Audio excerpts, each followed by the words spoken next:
So because I'm doing something differently, better than everyone else, and you can't make fun of me for it, you're mad. Too fucking bad. Go fucking jump off a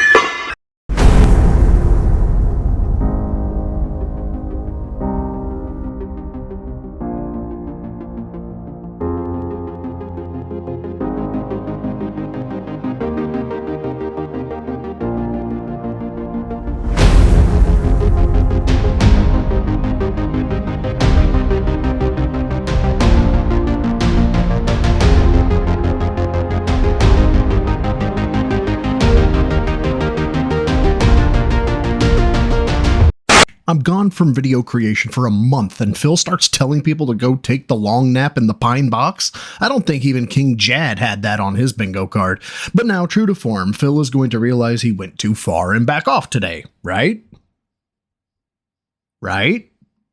that have come out of this. If you don't know, if you didn't see yesterday's podcast, in a nutshell, I'm having difficulty figuring out how to tackle longer games because right now, with my formula and the way that I do things, I'm a variety streamer that juggles a bunch of games. At any given moment, I'm usually playing 1 or 2 major playthroughs. I'm usually doing 1 or 2 chill night streams. Sometimes I'm doing kind of an independent thing, an indie game or a horror game or something tossed in. And usually I have a multiplayer element as well, whether that's a fighting game or an FPS game. There's something in there that has multiplayer to it, okay?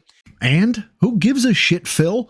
I've been watching Fleekazoid recently. If my delivery is more rambunctious, you can blame him. I'm a chameleon. I tend to absorb what I watch. Fuck you. Fight me. But even just becoming a new fan of that guy, I can tell you his videos are going to be about video games. They're going to be hilarious, and they have an energy like few I've seen. And I've been watching this guy for a few weeks. Phil's been on the internet for over a fucking decade, but we have to hear about his fucking rotation and what he's trying to do. Jesus Christ, this is worse than a boardroom meeting because in boardroom meetings, they're typically trying to solve problems that haven't existed in the past. But Phil's talking about the same problem day after fucking day, month after fucking month. We know your schedule. We know you're a variety streamer. Just tell your dents you're disappointed in them, demand more money for the same schlock, and move the fuck on. Balancing all of those, that's how I've actually been successful. I've said my formula and my situation is incredibly different from everyone else's. First of all, I've been around for 17 years as a YouTuber, okay? Not many other people can say that. My formula works because I appeal to a wider variety of viewers than most other people. Most other people will find their niche, right? That one thing that they're really good at, and that's what they focus on. I'm the opposite. I'm the jack of all trades. The jacking joke aside, this is such a load of horse shit. I have an idea, I don't know if I'm going to do it, to compare Phil to another YouTuber who goes by Doug. Great streamer. I haven't seen a video or stream, etc. where the guy does the same thing yet. He has no niche. He has no core gameplay he follows. The man creates challenges in random games or custom codes weird shit and then just plays. He's truly a variety streamer / creator, but he has millions of subs, is charismatic as fuck, and likely makes money hand over fist. Phil isn't unique in being a variety streamer. He's unique in that he claims to be a variety streamer, yet can only pull in about 200 to 300 views after, his words, being a 17-year streamer. That's not uniqueness, Phil. That's obsolescence. When you come to my streams, you have no clue what I'm going to be doing because I could be doing one of many different things. Now, if you follow my schedule, you'll know when I'm doing the thing you want, and that's why at any given day, you might see a completely different viewership, right? One day I might be playing an RPG and you see one group. The next day I'm playing Street Fighter, you see another group. The next day I'm playing an FPS game and there's a third group. There is definitely carryover between the groups, but you'll notice different audiences. And that's why I kind of retain around the same viewership every day on stream, but the views on the on-demand videos could go like this. Depending on the game and the genre, the audience can grow or dip. I would argue that RPGs that are super lengthy don't get huge audiences, while more action-based games, more difficulty-based games, and newer AAA playthroughs do see a spike in viewership. Tell me no one gives a shit about you as a streamer without telling me no one gives a shit about you as a streamer. If you have showmanship, if you're entertaining, if you make people laugh, they'll show up irrespective of what you're playing. To reference back to Doug again, I've played Skyrim a few times. It was a good game. So how did Doug get my click on one of his Skyrim videos? He found a way to be entertaining. He coded a command set that if he said dragon or cheese or any number of words, 10 of them would instantly spawn. It was fucking hilarious. I wasn't watching the video to watch Skyrim. I gave 0 fucks about Skyrim. I wanted to see what would happen. It intrigued me. Phil relies entirely on the game to intrigue his audience, but worse, if he simply plays the game, he expects money. Doug writes custom code, and I've never seen or heard him beg.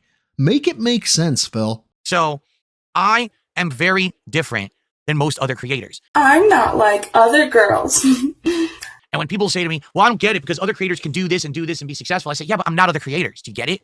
Most other creators started way after me. Okay. They had track records of other people they could follow. They had outlines and blueprints and experience and things, and they did things away that already worked. That doesn't work for me. Things that work for other people will never work for me because number one, I am the most clipped person on the internet when it comes to, oh, let's take every single thing Phil does and turn it into a negative thing out of context. Okay. No, not okay, you fucking mook. People having track records of people they could follow are not unique to them. You can see if someone is doing something better than you and adapt. Well, you can't.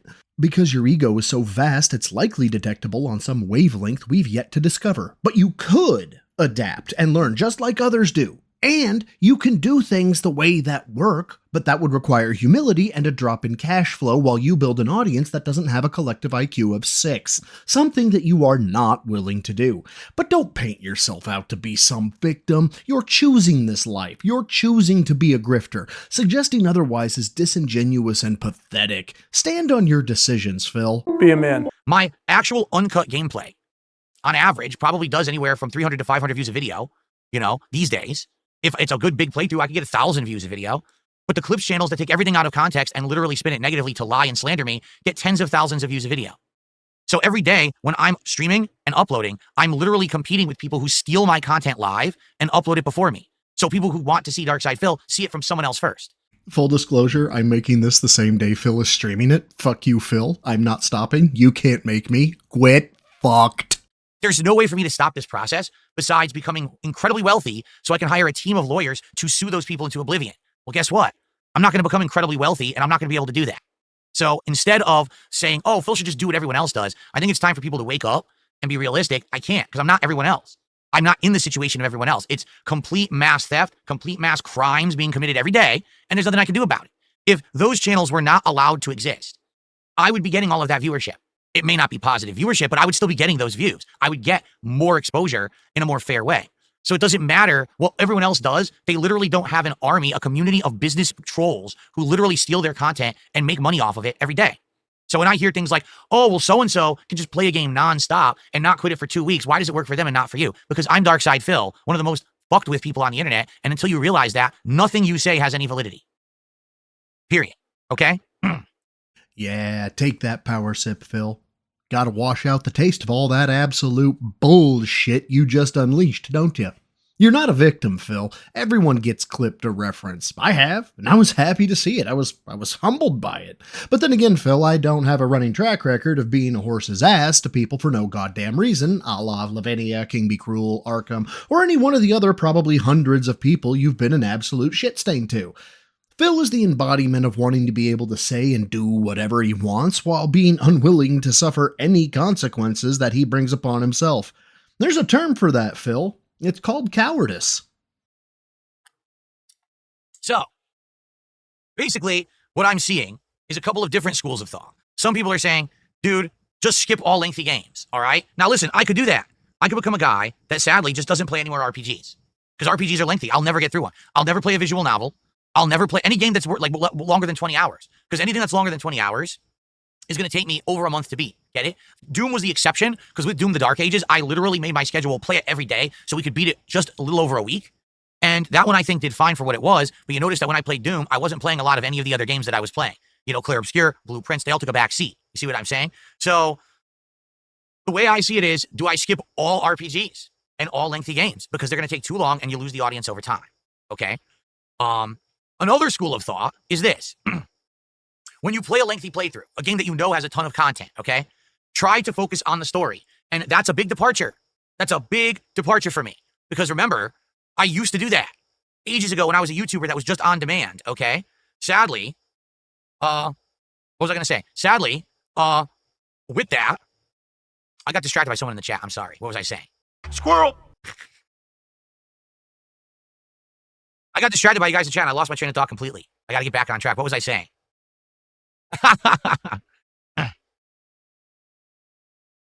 Just quit all games and stare directly at the camera for 8 hours a day? Well, that's interesting. Just a quick reminder, he finished Doom by quote-unquote not having a podcast, something that he said he couldn't do during the suggestion box segment from, 6 months ago? Just want to make sure all the contradictions are out on the table here. But this whole troubleshooting boardroom meeting is just kicking the can down the road. He said it himself. He's never going to build wealth. He's never going to have actual influence. He's destined to fade into obscurity. And this motherfucker is choosing this life path. Like, I get his life is quote-unquote safe for him right now, but the life Phil has chosen would be pure torture for me. I'd rather lose the house, wife, beat-ass Toyota on the attempt to be better than just coast on the backs of 150 to 200 viewers. Like, what the fuck are you thinking, Phil? Okay, thank you. So what I could do is go back to who I was as an old YouTuber. Who was I as an old YouTuber? Well, before I even live streamed, I just made on-demand videos, and here was my objective. Buy a game, play it as quickly as humanly possible. Doesn't matter how much content I cover, how many missions I do, all I'm trying to do is beat the game as quickly as I can. And once it's done, review it, package it up, return it to GameStop to get my money back. Not really return, what it was the trade-in system back then. If you traded in multiple games quickly, you got like a giant boost, okay? And then on to the next game. Back in the day, I was known as the gaming YouTuber who went through games so quickly that within 1 or 2 days of release, you could watch my whole playthrough, enjoy the game, know if you liked it or not, and buy it for yourself if you liked it or skip it if you didn't. I was used as the guideline of should you buy a game or not. That was the purpose of DSP Gaming back in the day. And Phil isn't wrong here. He got in on the ground floor of gaming reviews, and that's not in dispute at all. Unfortunately, what Phil is failing to mention is how he was seen in that regard, and the best way I can explain it is gamers were dying of thirst. Literally dying. Unless they were playing a new game or a good game, it was a barren wasteland. Cracked and bleeding lips, dry cough, no energy to even move. And then Phil showed up, with his wagon filled with bottles. What was in those bottles? 50% water, 50% piss. Were people happy to have it? Fuck yes, they were. Remember, they're dying of thirst here. So even though you know it was half piss, it was better than dying.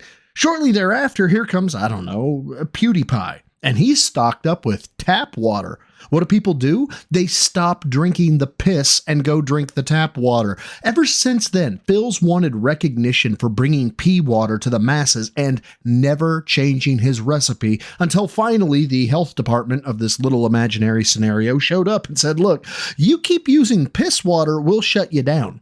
There's your problem, Phil. You gave people the worst form of what they wanted back in the day, but you were the only supplier. And when people found someone doing it better, just like all consumers do, they abandoned your ass and you took it personally. Pathetic. But over time, that changed. People told me they didn't want that anymore. That making playthroughs that are rushed and only focusing on story, sadly, skips most of the meaningful content of the game. How can you truly judge a game if it's good or not if you skipped all the side missions and all the challenging content and only streamlined the story?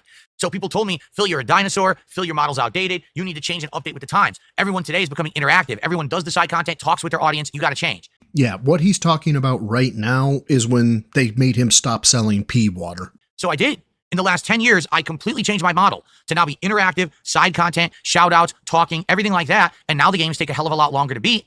Now everyone says you take too long. Your playthroughs are boring because you're doing too much side content. You're over leveled for the main story. So the truth is the feedback I've gotten led me to where I am today. And now no one likes where I am today. I could have stayed who I was. And then I would have been told you're a dinosaur. You didn't roll with the times and change. And then if I change, you're also wrong. So that's the difference between Darkside Phil, DSP Gaming, and other content creators. Right now, if I listened to the feedback, oh, you should just play the same game nonstop and beat it within a week, I would get nonstop feedback. What are you doing? This game sucks. This game's boring. You're killing your business. You're killing your streams. We're not going to come by till you're done with this game. So for 2 weeks, I'd see no one on stream and everyone would bitch. You dense motherfucker! Choose, motherfucker. Make a fucking choice. Be what you want to be. Do what you want to do. Stop being this wishy-washy cunt who cries victim because you're trying to play both sides of the aisle. You're going to piss someone off or play what someone doesn't want to see, and they're gonna let you know that they're upset. That's life, Phil. You aren't the specialist boy ever. You aren't going to make everyone happy. Just man the fuck up and make a fucking choice. I'm not dumb. I know that no matter what I do, it's not good enough for the peanut gallery on the internet because I've been doing this for 17 years. I've changed tons of times and it's still never good enough. So that's why, again, I don't listen. I'm not going to listen to this bullshit of people demanding things that I know won't work because I've already changed, right? So Here's the truth, is I don't think that there is a simple solution to anything. But when it comes to particular playthroughs, we may have to make decisions. For example, as of today, I'm making the decision, we're going to try to get through the story of Claire Obscure. All right? At this point, even though it's going to be insanely tempting to do the side content, because we've passed by a lot of it, we see it, we're like, man, I wish I could do it. You know it's going to unlock. I think we're just going to have to focus on the story. Let's get to nearly the end. And then before we beat the game, decide do we want to go back and do it or not, depending on how many people are showing up, how many people are engaging, and how many people are supporting. And how many people are supporting. What a crock of shit. It doesn't matter how many people are supporting. It matters how much people are supporting. If one person paid $150 every single time, he'll keep playing it. But if he got 149 individual and unique $1 donations, he'd shit can it, saying something like, oh, I guess people don't like this, because apparently 149 people giving $1 it just isn't good enough for Big Daddy Phil. You know, he's got Hogan's to pull, you see. If sadly we get to this end of the game and no one cares, then I guess we're done with the game. And that sucks because I want to keep playing. I want you guys to understand I love this game and I want to get as much out of it as I can because I'm having such a good time. But that doesn't necessarily translate into what viewers want and what's good for business. And this is a problem. People say things like, Phil, you should just do what you want to do. You should just do what you enjoy and do what you love, and that passion will come through and you'll be successful. That's not always the case. Not always. People say to me these days, why do you keep playing Yakuza games? Don't you know they don't do well? Well, because I like them. So I still play them. Oh, well, that's a horrible decision. Then on the flip side, I get yelled at. Why aren't you playing things you like? You're missing a key aspect here, Phil, and you said it yourself. Your passion will come through. I can talk ad nauseum about you, Phil. It's a fun topic, to be sure, but you want to hear me go full autist? Ask me about criminal investigations. Ask me about investigator trauma from CSAM exposure. Ask me about powerlifting. Ask me about precision shooting, although I have to admit it's been way too long since I've been out on range, because these topics, oh fuck man, these topics I am passionate about. I could jaw your ear off for days about this shit. When you play Yakuza, we get, oh, cool. Oh, did you see that? See that? See that? See that? That's not passion. It's, I don't know what it is, but it's not passion. You are, Phil, the only person I am aware of that doesn't actually have passion for something. You just exist. And that's sad. Wait, what? So that's what I mean. There is no solution with me because the position I've been put into is one of no matter what I do, I'm wrong. The internet has actually been programmed to believe that. Right now, the internet actually thinks I'm terrible at fighting games. Yes. I was terrible at Doom the Dark Ages. Yes. I'm terrible at every FromSoft game. Yes. I'm terrible at everything I do Yes. because that's what they're told through illegal clips channels. And that's all that they see because that's what YouTube pushes to the forefront of the algorithm. So when you say, do what this other successful person does, do what this person does, doesn't work for me. I could literally emulate the most popular streamers on the planet. No one would give a shit because I'm Darkside Phil and I'm not in that position. I can't copy anyone else. I'm a unique dude. That's why I've been here 17 years and I'm still here and I'm still successful. But it also means I can't follow the trends and I can't do what everyone else does. It doesn't work for me. Okay? Okay. I appreciate you saying that, Gars, because some people sometimes are very nice. Like Gars says, no, you are still decent at Street Fighter 6. And other people are like, well, no, you're not that bad at this. No, I know, but that's the point I'm making. No one believes it, though. Like, everyone knows if you actually watch me play fighting games, I'm pretty good at fighting games, right? And here it is, Phil. This is a core reason why people see you as insufferable. You can't be modest at all. Now, obviously, false modesty is bad. If someone told Michael Jordan he was great at basketball and he said, oh, no, man, I'm just okay, everyone would know that was false modesty because the man is the fucking GOAT. But we're not talking about the uppermost echelon, Phil. We're talking about you. Here's the correct answer to such praise. Well, I appreciate the compliment, but if I'm being honest, I could be better. And not as a way to fish for more compliments, Phil. You have to mean that shit. I don't remember who said it or who is quoted to have said it, but I think the saying goes that the more knowledge you acquire, the more you know that you don't know anything.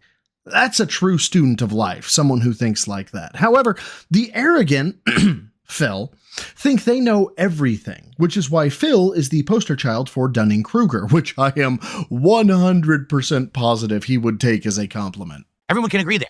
If you've watched me play fighting games, instead of just watching the clips channels, you know Phil's actually pretty good at fighters, has insight into them, has good knowledge of them, and should be listened to when it comes to fighters because he knows what he's talking about. But Most people don't know that because they don't watch my content. Get it? They watch other people's clips channels.